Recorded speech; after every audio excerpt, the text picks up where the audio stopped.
শুভ দুপুর বন্ধুরা, সবাই কেমন আছো? আশা করছি ভীষণ ভালো আছো। আমি ভীষণ ভালো আছি। তো আজকে দুপুর থেকে আমি আমার ব্লগটা স্টার্ট করছি। তো স্নান করা হয়ে গেছে। দেখো, স্নান করে এখানে গামছা মেলে দিয়েছি। বাইরে বৃষ্টি পড়ছে, বাইরে মেলার কোনো চান্স নেই, তো বারান্দাতেই মেলে দিয়েছি। এই যে নাইটিও দেখো ধুয়ে দিয়েছিলাম, সবগুলো মেলে দিয়েছি।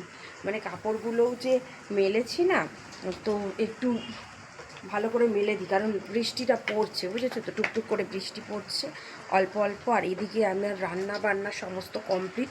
চলো কী কী রান্না করেছি তোমাদের অবশ্যই দেখাচ্ছি। এটা হচ্ছে ঝিঙে দিয়ে আলু দিয়ে পোস্ত, মানে ঝিঙে আলু পোস্ত।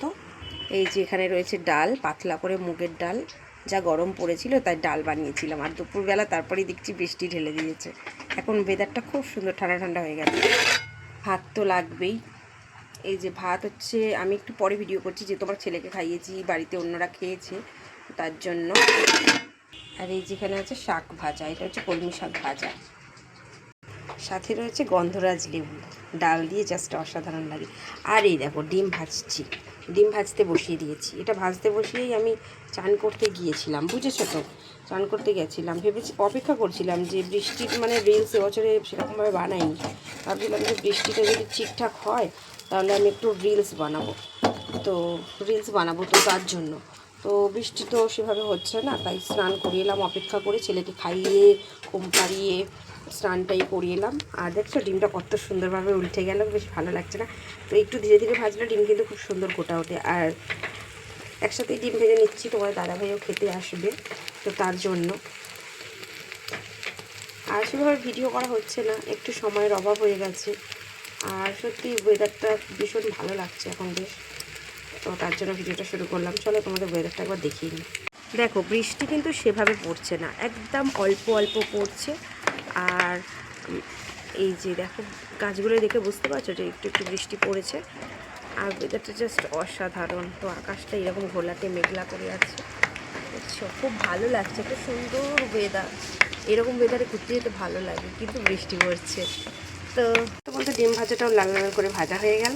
তো পরে আবার তোমাদের সাথে কথা বলছি। আমি সব করে লাঞ্চ করে নিই, বুঝেছো, না তো অনেকটা দেরি হয়ে যাবে। আমার ফোনে আবার প্রচুর কাজ থাকে, জানো তো, যারা ভিডিও বানাও তাদের ফোনটা নিয়ে কতটা বেশি ব্যস্ত থাকতে হয়। কিন্তু বাড়িতে সবাই বোঝেই না, ভাবে যে ফোন নিয়ে এরা সারাদিন কী করে।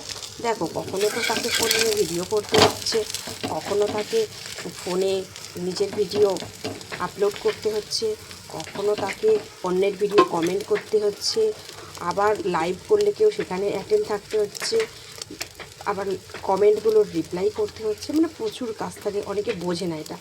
তারপরে হচ্ছে আজকাল সবাই ফেসবুক, তার সাথে সাথে ইনস্টাগ্রাম, তার সাথে সাথে ইউটিউব সব কিছুই করে। তো সব কিছু একসাথে সামলে দিতে দিতে অনেকটা টাইম লাগে। এটা বোঝার ক্ষমতা যারা ভিডিও করে তারাই শুধু বুঝবে।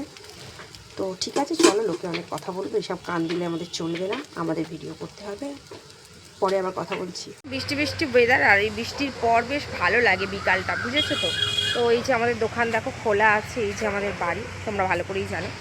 তো আমাদের রাস্তার কাজও হচ্ছে, এই যে দেখো এইদিকে সবই বিছিয়েছে না। তো এই যে কাদা রাস্তায় না বৃষ্টির সময় একদম হাঁটা ভীষণ অসম্ভবজনক একটা ব্যাপার। আর এই যে আমাদের গাছের সব আশফল, সব এই বৃষ্টিতে সব হাওয়াতে পড়ে যাচ্ছে। মানে এগুলো আর মানে সেভাবে খাওয়া যাবে না। কি সুন্দর হাওয়া দিচ্ছে, মানে বাইরে না জাস্ট ভালো লাগছে একটু এই সময়টা।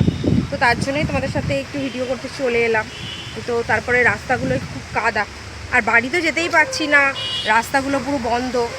তো যাই হোক, এই আয়, তো ওইদিকে রাস্তাগুলো কাটা আছে, বন্ধ, তো বাড়িতে যেতে পারছি না, এখানে মায়ের বাড়িই থাকছি। তো চলো, এই দেখো পুচকু আর তিসাও চলে এসছে, এই দেখো, এই সবাই এখন বৃষ্টির পর এই যে এখন ঘুরছে। চলো কাছ থেকে দেখো, এই পুচকু, এ দেখো পুচকু আর তিসাও চলে এসেছে। পুচকু ফোন দেখতে ব্যস্ত। তো চলো বন্ধুরা, আজকের মতো টাটা।